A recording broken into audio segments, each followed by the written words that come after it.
Gen Z menghadapi tantangan besar atau lebih tepatnya mereka dihadapkan pada perubahan dan dinamika digital yang sangat cepat. Bahkan berkali-kali lipat lebih cepat dibandingkan generasi sebelumnya. Sehingga dinamika ini kemudian memberikan pengaruh kepada perspektif Gen Z itu sendiri. Perubahan itu meliputi berbagai aspek kehidupan sehari-hari, mulai dari cara berkomunikasi, gaya komunikasi, visualisasi persepsi, dan respon terhadap opini. Apakah Gen Z sulit punya rumah? Apa alasannya dan harga rumah selangit Gen Z terancam homeless? Untuk membahasnya kami terhubung dengan Direktur The Future Economic Institute Bung Yuwana Tri Utomo. Kita sapa terlebih dahulu. Assalamualaikum warahmatullahi wabarakatuh Bung Yuwana. Waalaikumsalam warahmatullahi wabarakatuh, Bung Anggi. Alhamdulillah. Dan kali ini Bung Yuwana kita membahas terkait banyak yang mengatakan Gen Z sudah makin sulit membeli properti karena harganya semakin di luar batas kesanggupan. Kalaupun menggunakan utang selain terjerat riba bakal menjadi perjalanan panjang dan melelahkan karena bisa belasan tahun bahkan puluhan tahun. Dan menurut Anda Bung Yona, benarkah persepsi ini? Baik, Bung Anggi, raditu billahi robba wa bil islami dina wa bi Muhammadin nabiyya wa rasulah. Robbi zidni ilma warzuqni fahma, robbi syurah li sodri wa yasir li amri, wahlul 'uqdatam min lisani yafqahu qawli. Ya, saya setuju Bung Anggi ya. Memang banyak dari Gen Z yang menghadapi tantangan besar dalam hal pembelian properti. Paling tidak ada tiga faktor yang mempengaruhinya. Yang pertama dari Gen Z atau perilaku demand-nya itu sendiri. Kemudian yang kedua dari sisi supply properti atau penawaran rumahnya. Kemudian yang ketiga dari aspek regulasi pemerintah. Dari sisi perilaku demand oleh Gen Z, ya kita tahulah kalau pendapatan Gen Z ini kan baru terhitung ya belum stabil ya. Banyak dari Gen Z yang baru memulai karir.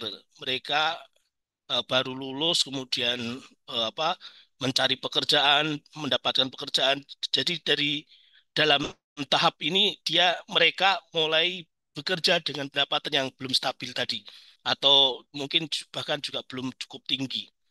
Atau bisa juga mungkin memiliki utang pendidikan yang besar.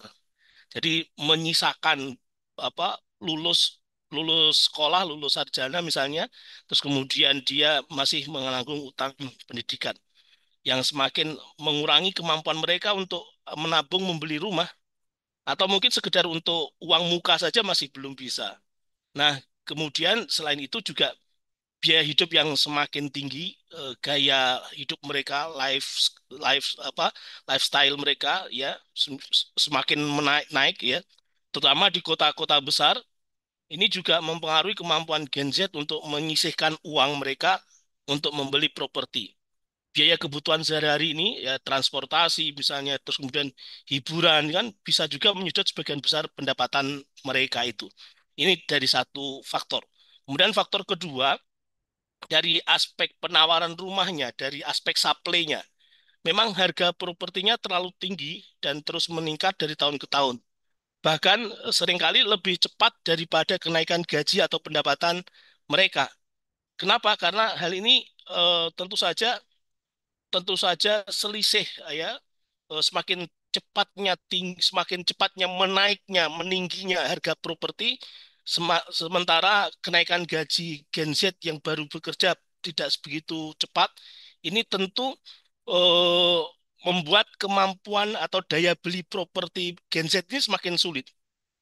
Justru kalau menggunakan kredit pasti akan terjebak riba kan, sebagaimana tadi disampaikan oleh Bung Anggi ya, memang bisa dapat dengan mudah membeli rumah, namun resiko ribanya bagi mereka yang tidak bisa dihindari.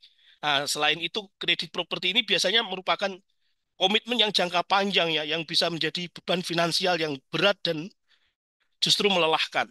Kemudian faktor ketiga dari sisi tanggung jawab pemerintah karena perumahan merupakan salah satu kebutuhan pokok ya dan menurunkan hak sosial setiap masyarakat, termasuk Gen Z ini.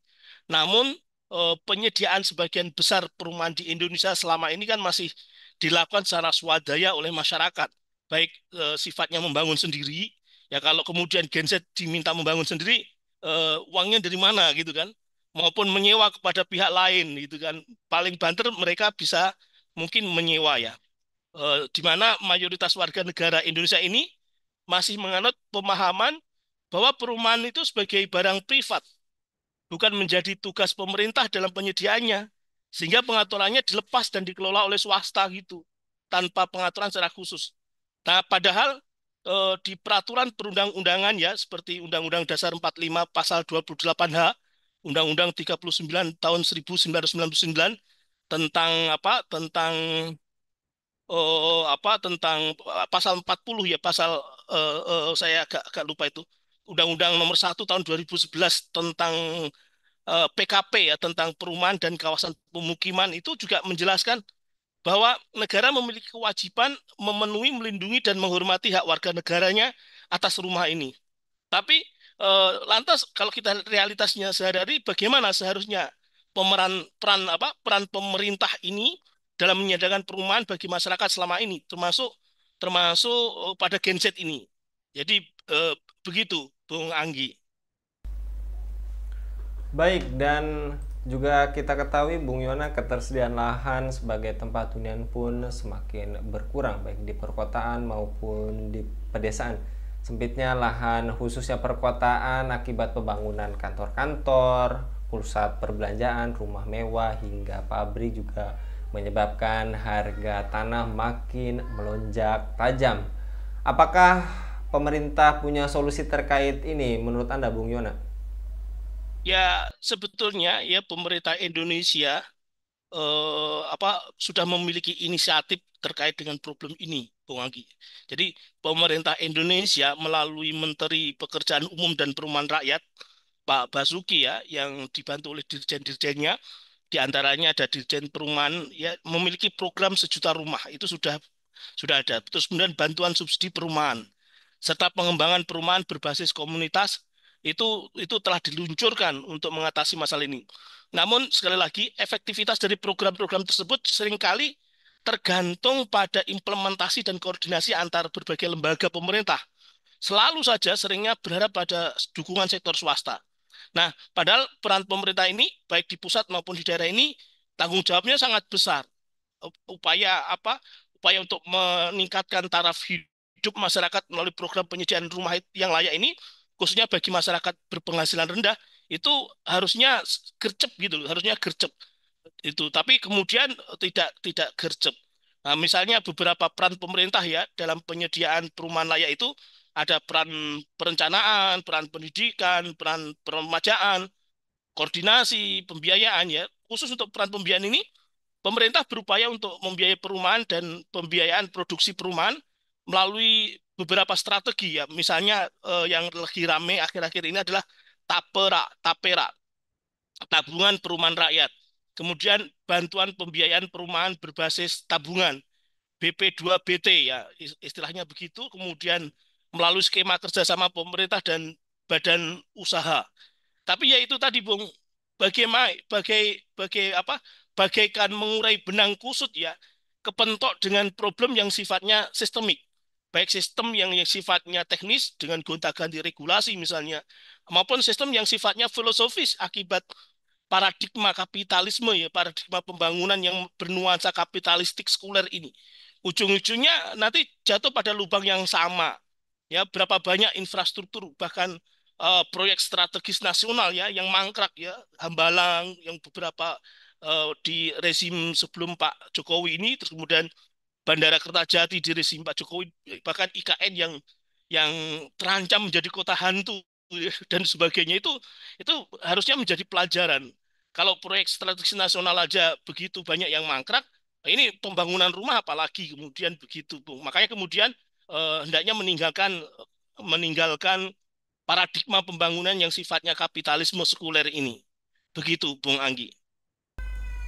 Baik, dan yang tadi Anda paparkan karena berorientasi kapitalistik, lantas bagaimana solusi Islam memperhatikan perihal pengadaan salah satu kebutuhan ini, kebutuhan papan atau tempat tinggal, Bung Yona?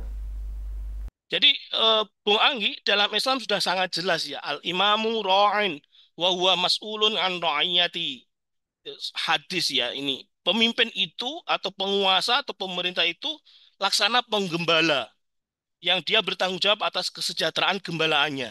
Jadi kalau pembangunan perumahan tidak apa bernuansa kapitalisme ya, harusnya tidak ya. Kalau pembangunan kampung itu tidak boleh berorientasi pada keuntungan pengembang atau investor ya, karena itu hanya kepentingan kapitalisme. Tidak boleh begitu. Dalam Islam bahkan itu hukumnya haram. Kenapa? Karena dapat menyebabkan doror bagi kesejahteraan rakyat. Nah, perumahan itu kan kebutuhan dasar manusia. Selain sandang, pangan, papan, ya, termasuk pendidikan, kesehatan, dan keamanan. Nah, kalau tidak terpenuhi secara memadai, terutama konteks sekarang ini bagi kelompok berpenghasilan rendah seperti Gen Z yang baru lulus kemudian baru dapat pekerjaan, gajinya masih rendah, itu di mana letak keadilannya, itu kan? Nah, karena itu pemerintah harus meninggalkan pembangunan ala kapitalisme ini. Jadi paradigma pembangunan kapitalistik harus ditinggalkan dan berganti menggunakan sistem ekonomi Islam. Nah, disinilah Bung Anggi, Islam mewajibkan distribusi kekayaan itu merata, termasuk perumahan ya, sebagai kebutuhan dasar manusia. Di Al-Quran ada ayat A'udzubillahi minasyaitonirrajim, kaila yakuna dulatam bainal aghniya'i minkum, agar kekayaan itu tidak numpuk. Perumahan, properti yang ada satu pengusaha kaya punya rumah berpuluh-puluh rumah itu kan, terus kemudian ditempati oleh siapa? Bahkan ada perusahaan properti yang kemudian kosong, nggak laku-laku, justru kemudian nganggur, tidak dipakai. Kenapa nggak didistribusikan saja? Ini bukti kalau distribusi itu menjadi sangat urgen, harusnya didistribusikan. Nah, dalam konteks ini, negara harus bisa memastikan bahwa setiap individu-individu masyarakat itu mendapatkan rumah tadi. Bahkan kalau bisa ya dengan cuma-cuma. Seandainya membayar pun ya dengan harga yang paling murah lah, sehingga terjangkau oleh seluruh lapisan masyarakat. Itu yang pertama. Kemudian yang kedua, dengan mekanisme sodakoh dan wakof ya. Dalam sejarah Islam, banyak sekali disebutkan wakaf sebagai konsep pemberian hak aset untuk kepentingan publik ya, secara permanen ya, misalnya dan ini diamalkan oleh masyarakat Muslim pada saat Islam masih jaya dengan daulah Islamnya. Ada Baitul Hikmah, pusat pendidikan di era Khalifah Harun al-Rasyid. Bangunan wakaf di atas tanah wakaf, ada rumah sakit, masjid dan sebagainya. Banyak properti dan tanah yang diwakafkan untuk tujuan sosial, termasuk perumahan bagi yang membutuhkan. Nah, Islam ini mengatur hak kepemilikan yang adil.